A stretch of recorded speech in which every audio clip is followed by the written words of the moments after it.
새해 들어 2차 핵담판의 시계가 긴박하게 돌아가고 있습니다. 북미 정상회담의 전초전 성격인 고위급 회담도 임박한 것으로 전망됩니다. 2차 북미 정상회담의 시간표와 장소 그리고 의제를 조율하는 중요한 길목에 들어선 것 같습니다. 오늘은 일본 얘기도 해보겠습니다. 박원곤 한동대 교수와 함께합니다. 어서 오십시오. 네, 안녕하세요. 안녕하세요. 자, 북미 고위급 협의 임박했다 이런 소리 나오는데 언제쯤 할까요? 아직 100% 확실하진 않지만 상당히 조만간에 이루어질 것이다라고 생각이 됩니다. 고위급 회담이 지금 폼페이오 장관 같은 경우에는 이번 달 15일까지 지금 북아프리카 중동 순방이 있거든요. 아마 돌아오는 주에 이제 가능성이 있고 북미 고위급 회담이 만약 열린다면 2차 북미 정상회담도 조속한 시일 내에 열릴 가능성이 점점 높아지고 있다라고 생각이 됩니다. 네, 만약에 하게 되면 북쪽 파트너는 폼페이오의 파트너는 김영철이 될 가능성이 크죠? 예, 그렇습니다. 지난 11월 8일에 원래 예정이 돼 있었죠. 김영철이 방미를 해서 폼페이오 장관을 만나기로 했었는데 북한 측에서 굉장히 정중하게 일정이 있다 해갖고 못 온다고 했습니다. 그래서 아마 다시 고위급이 열린다면 회담이 열린다면 그 연장선상에서 이제 김영철 부부장이 미국을 방문하고 폼페이오 장관이랑 대화를 할 가능성이 있다고 생각합니다. 지금 장소는 뉴욕이 될 가능성이 크겠군요. 예, 1차적으로 뉴욕인데 워싱턴을 구태여 배제할 가능성은 또 없다고 생각이 되거든요. 또 우리가 주목해야 할 게 이제 김영철 부위원장 같은 경우에 작년에 그렇게 해서 트럼프 대통령을 또 만났었습니다. 물론 그때는 이제 친서를 전달하기 위해서 만나긴 했는데 이번에도 만약 잘 된다면 트럼프 대통령이 직접 이제 장소와 시간을 발표할 가능성도 있거든요. 만약 그렇다면 아마 장소도 조금 유동적이다라고 생각이 됩니다. 트럼프 대통령을 만난다면 워싱턴이 될 가능성이 크다. 그렇죠. 네, 알겠습니다. 자, 고위급 이 두 폼페이오 김영철 회동이 성사가 된다면 제일 궁금한 건 정상회담 의제를 조율할 텐데 뭘 조율할까? 지금 그게 좀 안개 속에 있습니다. 고위급 회담이 두 가지로 저희가 예상을 할 수 있는데요. 첫 번째는 2차 북미 정상회담을 위한 고위급 회담이 열릴 수 있고 아니면 원래 목적대로 지금 우리가 계속 그 교착 상태에 있는 이른바 이제 미국의 상응 조치 그리고 북한의 비핵화 조치 그 논의가 아직 협의가 제대로 안 되고 있습니다. 작년 10월 7일에 폼페이오 장관 4차 방북 이후에 사실 석 달 동안 지금 논의가 진척이 안 되고 있는 상황이거든요. 두 가지 형태라고 생각이 되는데 만약에 2차 북미 정상회담을 위한 회담이면 빨리 진전이 될 것이고 말씀드린 것처럼 비핵화의 협의를 위한 것이면 시간이 걸릴 것이다라고 생각이 됩니다. 네, 전자. 그러니까 북미 정상회담의 의제를 조율하는 거라면 그러니까 북미 정상회담에서 큰 틀의 타결이 있어야 된다는 그런 전제 속에서 논의가 되겠죠. 그렇죠. 그 회담은 사실은 2차 북미 정상회담을 위한 회담이기 때문에 아마 장소 또 이제 핵심적인 의제 지난 6.12 때 이제 했던 그런 식의 일종의 로지스틱 정도의 그런 논의가 될 가능성이 있습니다.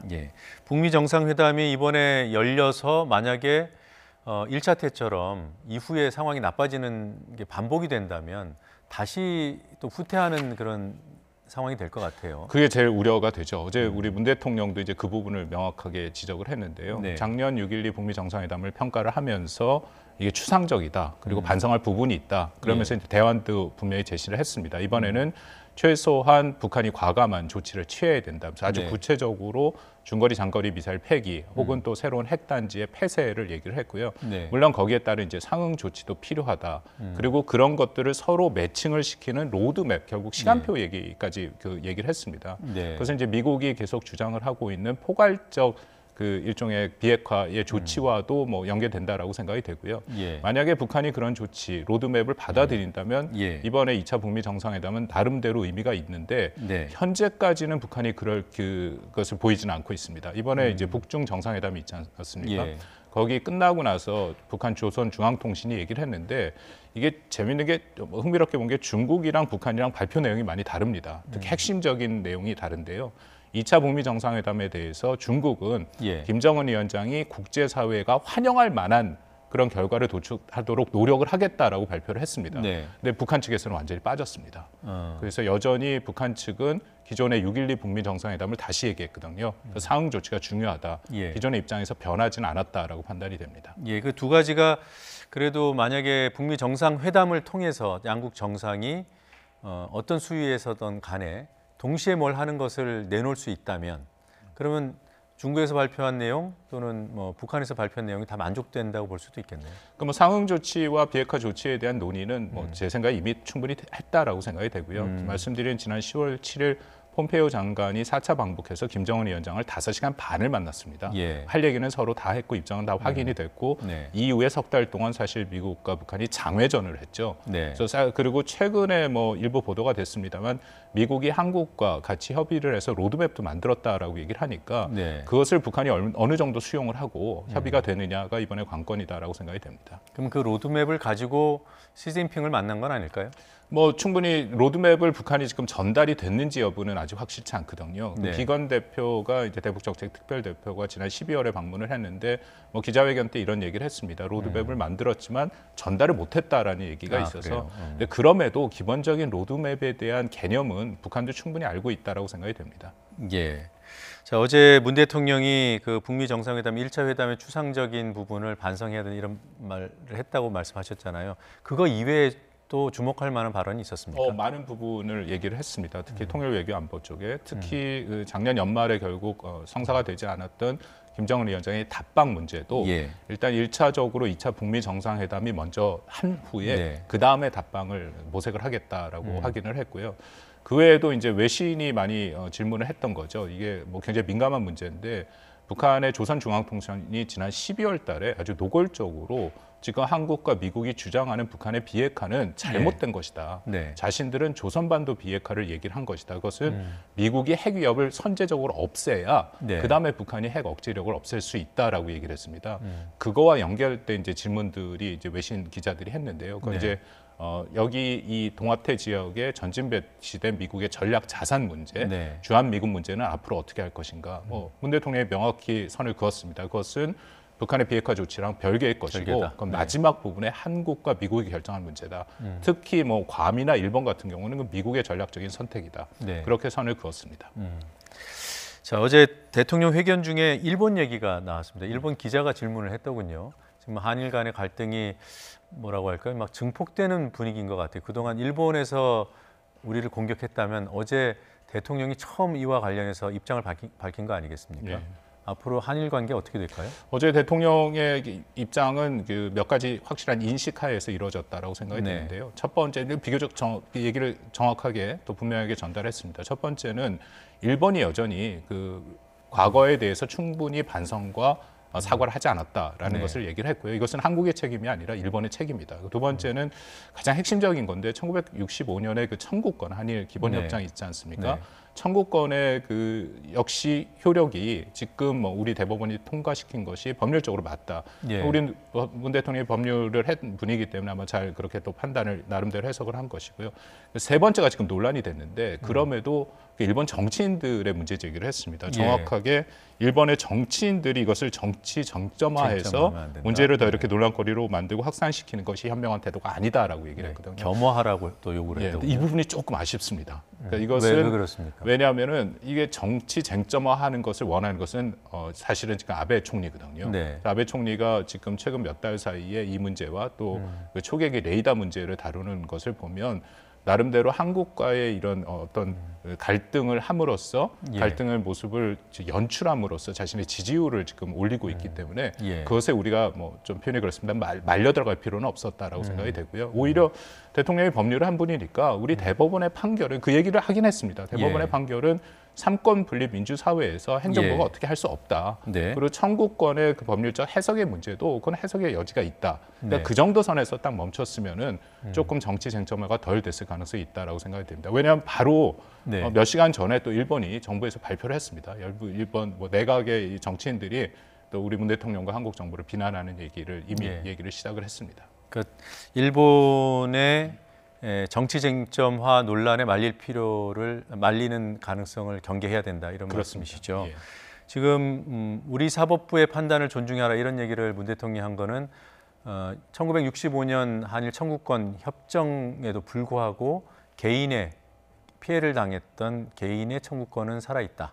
위안부 문제든 뭐 강제징용 문제든 그래서 최근에 그 신일 철주금과 관련된 판결이 대법원 판결이 배상 판결이 나왔고 그걸 근거로 해서 피해자들이 신일 철주금의 한국 내 자산에 대해서 압류를 했잖아요. 그리고 나서 이제 일본의 반응이 종전과는 좀 달라진 것 같아요. 그러니까 종전에는 그 한국 입장을 전반적으로 비난만 했다면 이제는 대응에 나선 게 아닌가. 그래서 한국 정부의 뭐 외교적인 협의를 하자 이렇게 요구했다는 거 아니겠습니까? 예. 이 협의에는 어떻게 응해야 됩니까? 협의는 지난 65년 청구권 협정 3조 1항에 그렇게 한국과 일본 사이에 쟁점이 있으면 외교적 협의를 할 수 있도록 돼 있습니다. 예. 그래서 일본이 협의를 요청을 한 것이고요.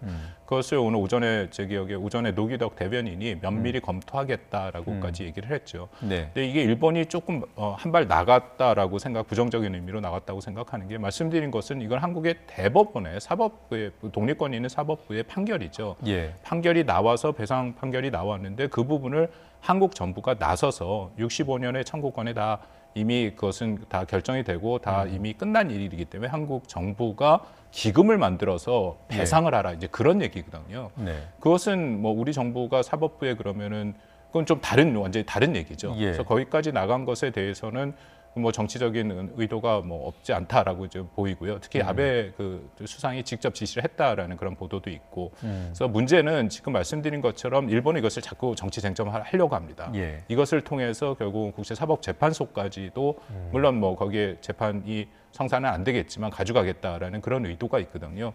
한국이 좀 현명하게 말씀드린 것처럼 안 말려 들어가는 그런 또 정책이 필요한 시점이다라고 생각이 듭니다. 예, 그러니까 신일철 주금이 직접 배상을 해야 될 걸 일본은 자꾸 한일 정부 간의 문제로 키우려고 하고 있고, 그리고 뭐 국제사법재판소 가는 게 두 나라 당사국이 동의를 해야 가는 거기 때문에 사실 현실성은 없어요. 그럼에도 불구하고 자꾸 얘기하는 것은 세계적인 이슈로도 키우고 싶어 한다. 뭐 이렇게 보시는 거군요. 뭐 세계적인 이슈로 키운다고 일본이 특별히 또 이득을 볼 일은 별로 없다라고 생각이 됩니다. 독도 네. 문제랑은 좀 다르거든요. 네. 이것은 어쨌든 일본이 전쟁을 일으킨 그 결과로 나타난 거기 때문에 예. 이것은 뭐 일본의 부끄러운 과거가 잠깐만 드러나는 것이죠. 다만 이것이 한번 이렇게 밀리기 시작하면 이 예. 청구권이라는 것이 뭐 적지 않은 또 일본이 한국만 생각하는 것이 아니라 예. 태평양 전쟁 때 많은 국가들이 피해를 보지 않았습니까? 예. 이제 그런 여러 가지 것들을 종합적으로 생각을 하고 있다라는 것이고요. 네. 말씀드린 것처럼 이것은 우리가 확실히 특히 뭐 일본이나 한국은 우리 민주주의 국가니까 삼권 분립의 원칙이 있다라고 선을 그으면 네. 저는 해결될 문제라고 생각이 됩니다. 네, 알겠습니다. 그럼 뭐 교수님 말씀 들어보면 일본의 협의 요청 우리 정부가 거부하는 게 맞겠군요. 일단은 뭐 면밀히 검토를 한다라고 얘기를 했고요. 저는 뭐 특별히 거부할 이유는 없다라고 그냥 생각합니다. 무시하면 되겠군요. 아니 같이 만날 수도 있죠. 아, 그래요? 예, 만나서 한번 얘기를 해보는 것은 충분히 가능하다라고 생각이 되고요.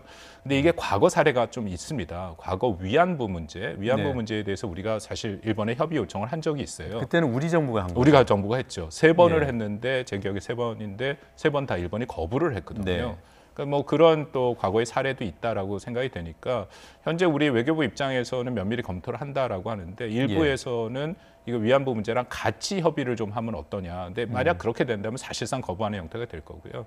일본이 못 받는다고 보시는 못 받는다고 얘기를 예. 하겠죠. 그래서 일단 뭐 협의에 대해서 우리가 먼저 거부할 이유는 없다라고 생각이 됩니다. 예, 알겠습니다. 그리고 미국의 셧다운 얘기를 잠깐 좀 하죠. 오늘이 20일이 넘었어요. 21일째인가요? 예. 최장 기록이 21일이라고 제가 알고 있었는데 예. 이렇게 끝없이 갈 수 있는 겁니까? 글쎄요, 제가 지난번에 여기 나와서 금세 해결이 될 것 같다라고 얘기를 했는데 제가 또 틀렸습니다. 근데 이게 자꾸만 틀리는 이유가 트럼프 대통령이 우리의 상상을 계속 초월하는 네. 그런 또 대외 정책과 국내 정치도 마찬가지입니다. 하고 있거든요. 근데 이것은 뭐 제가 놓친 부분이 있습니다만 트럼프 대통령 입장에서 굉장히 중요한 사안입니다. 트럼프 대통령이 당선된 핵심 구호 중에 하나가 반이민 정책이거든요. 예. 뭐 굉장히 편협한 그런 해석이긴 하지만 예. 미국의 문제는 이민 정책이 잘못됐다. 그러니까 남 탓을 지금 하는 그런 형태입니다. 그래서 이 장벽이라는 것도 결국 그 연장선상에 있고 그렇다면은 자신을 지지해준 지지층을 결집시키는 데는 이거보다 좋은 그런 효과가 있는 것이 없거든요. 예. 이렇게 된 이상은 좀 타협이 좀 쉽지 않을 것이다라는 생각이 듭니다. 근데 지금 민주당도 보면 타협해줄 그런 의지가 전혀 없는 것 같아요. 글쎄요. 처음에 민주당도 어느 정도 타협의 의지를 보이다가 지금 낸시 펠로시 하원 의장이 된 후에는 지금 뭐 예산 한 푼도 못 주겠다. 그런 입장으로 얘기를 하고 있고 거기에 이제 강대강으로 부딪히고 있습니다. 그래서 트럼프 대통령은 아예 그러면 국가 비상사태를 선포하겠다까지 얘기를 하고 있는 그런 상황이죠. 국가 비상사태, 트럼프라는 그런 캐릭터 때문에 이게 그냥 겁주는 건가 이런 생각에 머물진 않아요. 법률적으로 가능합니다. 왜냐하면 국가 비상사태라는 것은 긴급 상황이다라고 굉장히 추상적으로 네. 규정을 해놨거든요. 네. 그러니까 대통령이 선포를 하면 그냥 국방부 예산을 사용해서 장벽을 만들 수는 있죠. 예. 저는 뭐 그 가능성도 배제할 수 없다라고까지 생각이 되는데요. 이제 그렇게 되면은 정치적인 논란은 뭐 계속되겠죠. 그럼에도 불구하고 시간은 트럼프 쪽에 더 유리하게 작용하는 겁니다. 트럼프 대통령의 자신의 지지층을 결집한다라는 의미에서는 트럼프 대통령이 이것을 조금 더 끌고 갈 가능성이 있다고 생각됩니다. 예, 알겠습니다. 오늘은 여기까지 듣겠습니다. 고맙습니다. 네.